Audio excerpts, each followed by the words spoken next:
Hello, everyone. Welcome to this week's Indie Artist Music Hustle with Blonde Intelligence.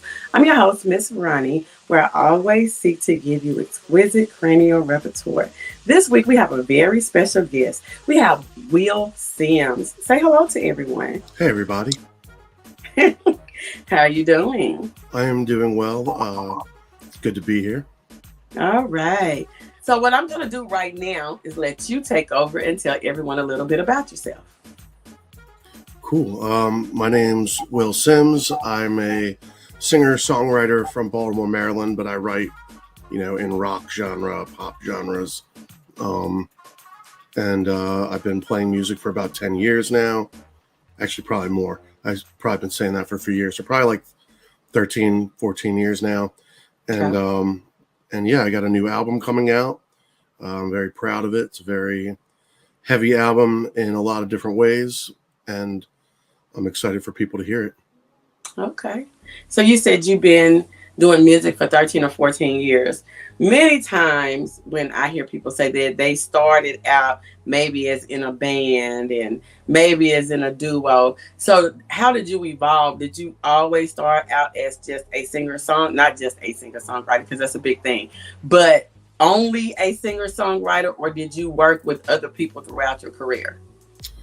I've always been very to myself, like kind of I was a pretty shy kid, but I remember writing songs before I even knew how to play guitar. Like I was always fascinated by that, and I remember writing songs in my freshman year of high school, and but I didn't pick up a guitar until probably my before my senior year, Mm-hmm. and I just as soon as I picked it up and started playing, uh, just I just I just like knew it was for me, knew that it was my uh, it was going to be a big part of my life, and Okay. and yeah, from there, I didn't really know, like I never really had a plan per se, but like I would, just kind of be working on my own music, and then I would say, maybe I'll try joining a band, and then I met up with some guys, and we played some music for each other, like different ideas and stuff, and I never even thought of myself as a singer, but we all sat down and said, hey, like let's take turns singing and see who's got the best voice. And they said, all right, you go first. So I sang the song, and they were like, all right, you're the singer. And and and so from there, like I did a few shows. I went out, played a bit, and from there, people were saying, hey, you got a really good voice, but you should probably go take some lessons and really like develop it.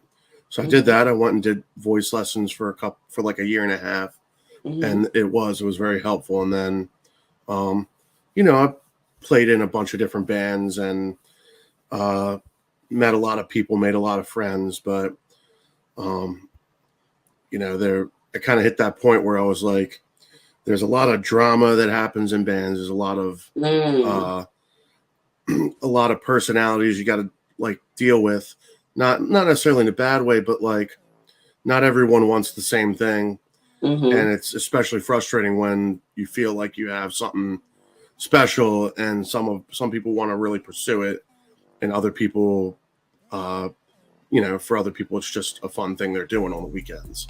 Mhm. And so So that's you when I think there's kind a of, difference. So you think there's a difference between being a professional artist and doing it as a hobby when it comes down to the work output. right. Yeah. I think, there's definitely a financial aspect to it of how much money are we going to put into this, and, and the, the effort that's going to go into how many shows we're playing, how many, Mhm. how many songs are we willing to do? How long are we willing to play? And, uh, so I kind of decided after my last band was done that I wanted to kind of just, be a solo act and kind of have that freedom to do what I wanted and be able to work with whoever I wanted to work with. And Mhm. and it's been a lot of, it's in a lot of ways it's way more freeing because, you know, once you've been in a scene for a while, you kind of start seeing other people and you go, well, you know, that's a great drummer right there. Mm-hmm. And most of the time you'll, you know, or you'll see a band that's great, you know, that guy's got a really cool guitar style, playing style, or I like how this person, you know, any number of instruments. But then like when you're writing a song, I'll think, man, it'd be really cool to get this guy I saw in this song.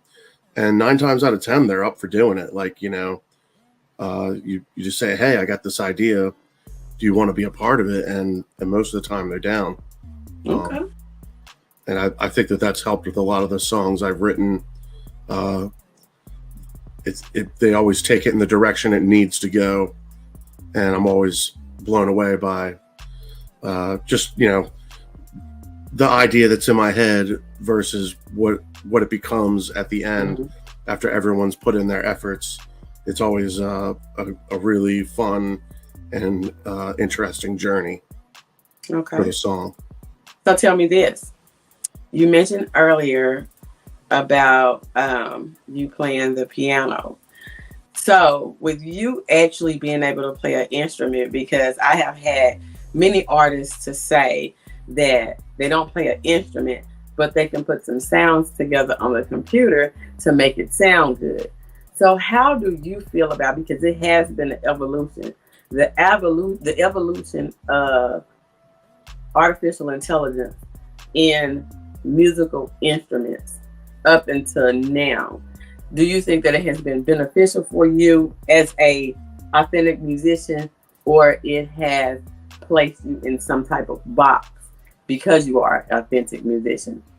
In that respect, I've used those tools myself in some instances if I need, because sometimes if I get an idea, I'll just pull out my phone and record myself just humming a melody, or like maybe I have an idea for like a beat or a rhythm that I kind of want to do something with, and so then I'll go back weeks, months later, listen to that idea and try to translate it into something. And sometimes having like an audio workspace like that is really helpful because you can move things around and kind of see how things sound in certain ways. And um, in that respect, I think it's a really cool thing to have. I mean, I've got nothing against anybody that uses it as like their main method. I mean, my brother is actually working on his own music now. Like he in the last 3 or 4 months, you know, he doesn't really play any instruments. He doesn't sing. He listens to a lot of music, but Mm-hmm. he Well, to recently me, just got into that's still talent to even have the ear for music. right. To me, And he'll send me stuff, and I'll be like, man, I don't know how you're making this, but it sounds really cool. He mm-hmm. dives more into the like the real like nitty gritty effects of it, whereas I'm just trying to use it to build out the song so I can hear what's in my head, and then from there write more to it, you know. So it's definitely an interesting space to be in. I mean, I think being able to use that is not the same as knowing how to write a great piece of music or write a good song. Like that's a different skill set you have to develop, and really that's, you can only do it by just doing it a lot. You know, Mm-hmm. very few people I know have just come out with like amazing stuff right out the bat. You know, Mm-hmm. I always assume that there's a, you know, a ladder they've worked up of writing ideas and stuff down. Earlier, you mentioned when I first asked you the question about voices with artificial intelligence, because you are a singer. How do you feel about the voice recognition portion of the AI? Because even with podcasting now, we can get an artificial intelligent podcast co-host to work with us.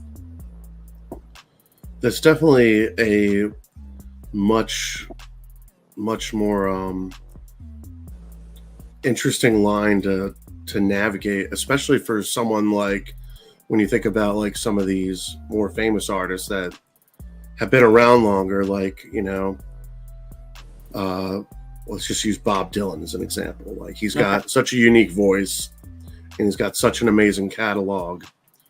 And, the idea that they could just sample his voice and reuse it to do other things with after he's gone. I mean, if he's okay with it, that's one thing. But like once he passes away, like, who's to say if that's right or wrong on his behalf. So Mm-hmm. there's definitely a lot of strange and interesting implications in regards to it. I mean, like most things, there's definitely fun, interesting ways you can use it and have it be a tool to enhance what you're doing. But there's also people who are going to exploit it and use it as a way to, uh, you know, skip in the line or whatever, however you want to say it or thinking about it, take advantage.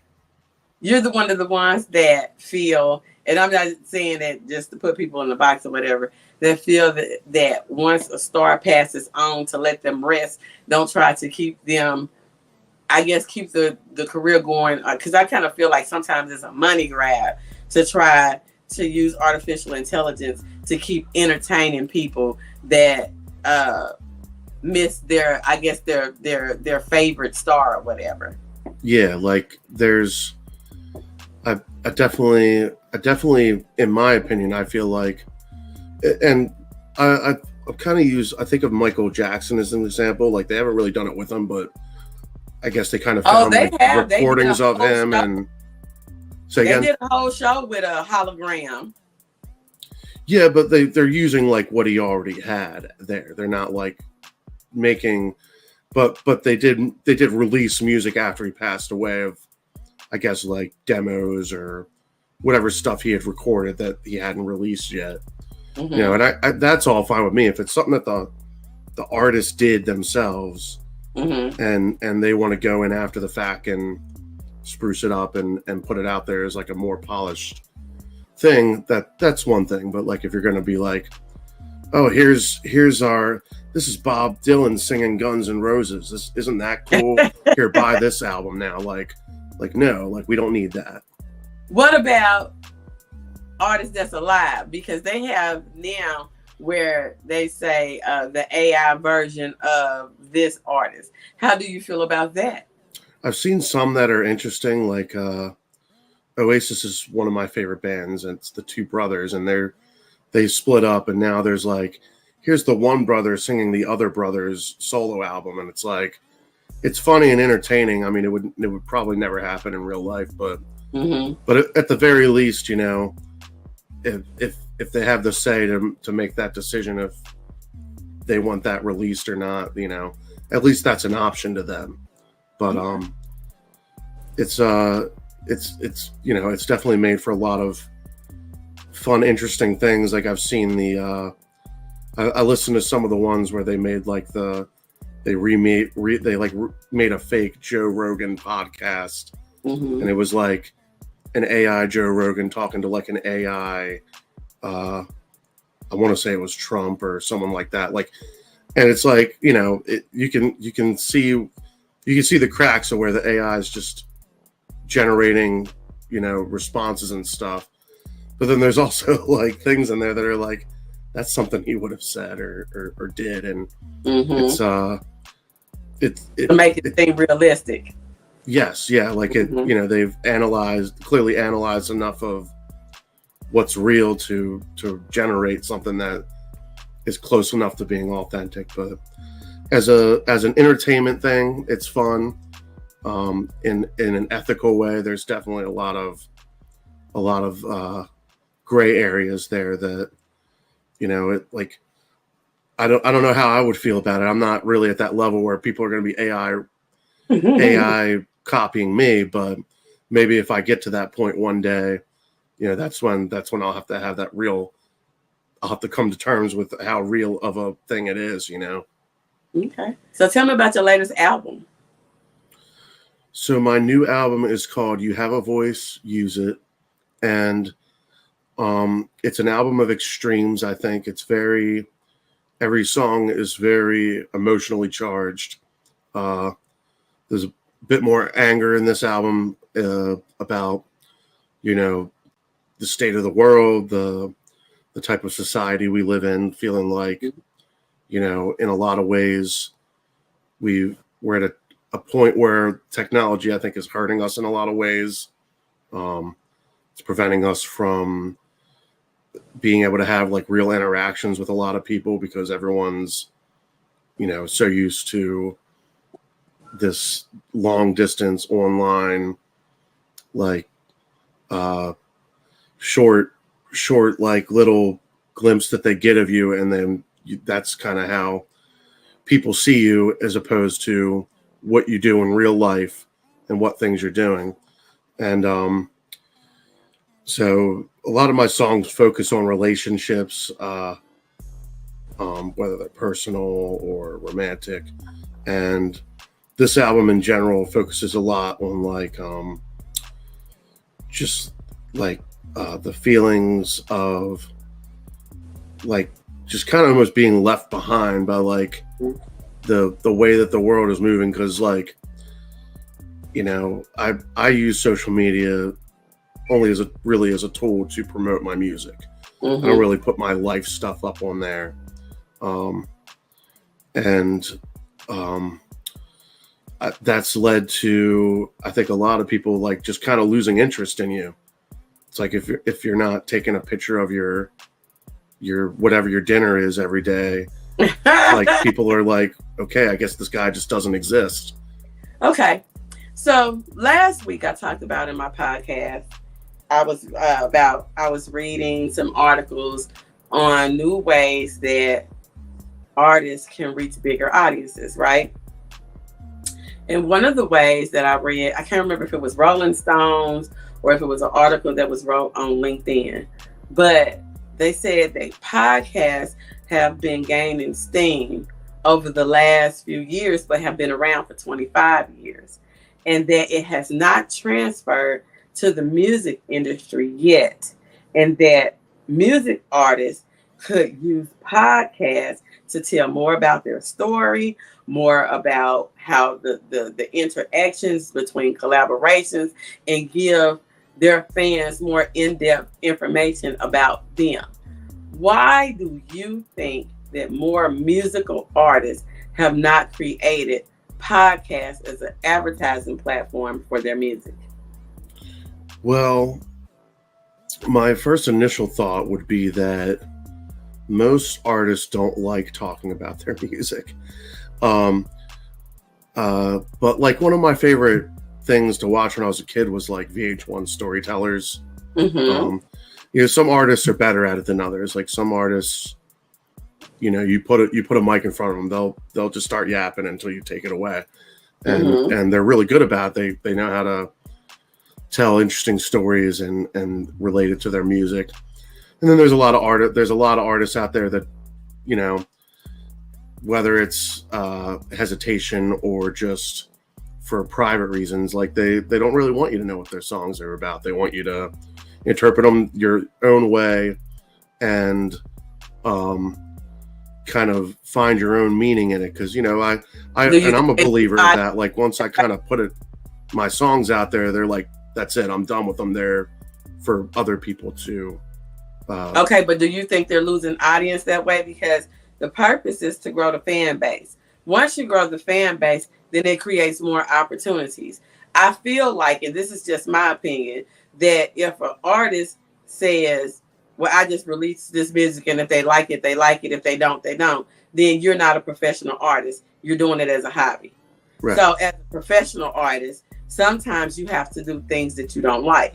As an independent artist, you can do things the way that you want to do them, but there's still a blueprint or order into which things need to be done. So, if your goal is to grow the fan base and you don't like talking about yourself, you don't talk about yourself. You talk about the music. How can you promote yourself using the avenues that you have these days, these modern times, because things have changed? So if an artist feels like that, do you think that they're counting out part of a new audience that they could have?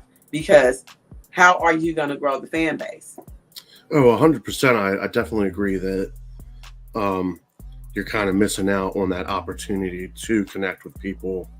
Um, I would say, like, and I've seen some bands that do podcasts, but they don't really talk about the music. They usually just talk about whatever's going on, whatever things are current, or Well, I but good too, because a lot of times you may have an interview that you might do with somebody, and something current is going on within the industry or whatever's going on, and you see this over and over again, where the artist, oh, well, what do you think about this? And they may not know the full story. Oh, well, my opinion is such and such and such and such, and then get a whole lot of backlash. They didn't know what they were yeah, talking yeah, and all of that. So I feel like in that aspect, it gives you a way to explain yourself if you were taken out of context. Because I don't know if you know who Candy Burris is, but I think she wrote, her and one of her partners wrote No Scrubs, which is like a big song. yeah. And that's one of the things that she always did. So what do you think about that? Um, yeah, it's definitely. I definitely think it's a great outlet. I mean, I've thought about starting a podcast many times, but it's one of those things. It's a commitment to time and Not necessarily. With you being whatever you want to be. If you wanted to do a podcast once every month, just to say, hey, fans, this is what I got going on. Or just uploading a short from or putting together some pieces of some live performances that you did. The reason why I feel like it's a good thing for artists is because of artists, their music can transfer across platforms because they own it. It's not like you have to get a license to play your own music. It's your music. So even if it's background music or featured music or anything like that, it's yours, and it's going to create some type of revenue for you. yeah, especially for independent artists. Yeah, that when you own your own music, it's a lot more freeing, and you have the ability to do that. Um, yeah, I mean, I've thought about it a lot. I've thought about having other artists that I know on and trying to help spread the word about them. I've been on a few podcasts that are local that um, other musicians have started, but they make their shows more about having a guest on and talking with them about music and stuff. And it's definitely an avenue. It's definitely an avenue that I'd like to pursue at some point. Uh, but yeah, I think I don't think I forced it on you, anything like that. But I'm just think, with working with independent artists, you always have to come up with ways for new avenues for revenue because you need to get back what you put in. So why, and I say this all the time, why do half of it and not do the other half? really just comes down to time and money. Yeah, that's true too. Well, I thank you for coming. I would like for you to give everybody your social media handle, tell everybody your latest album, where you can find it at, and anything that you would want someone to know about Will Sims. Most of my social media handles are Who is Will Sims, Okay. one word, and no punctuation or underscores or anything. Just Who is Will Sims. Okay. And the new album comes out on October 13th. Okay. I'm sorry, that's the album release show. New album comes out on October 9th. And that will be You Have a Voice, Use It. The first single is out right now. You can go listen to it. It's called To Remind You. And there'll be another single dropping in a couple weeks with a music video. So keep an eye out on that. Keep an eye out for that. Okay, you heard him. You can find him on social media at Who is Will Smith. Oh, Jesus. Let me do that again. You can find You're him not the only one. Don't feel bad.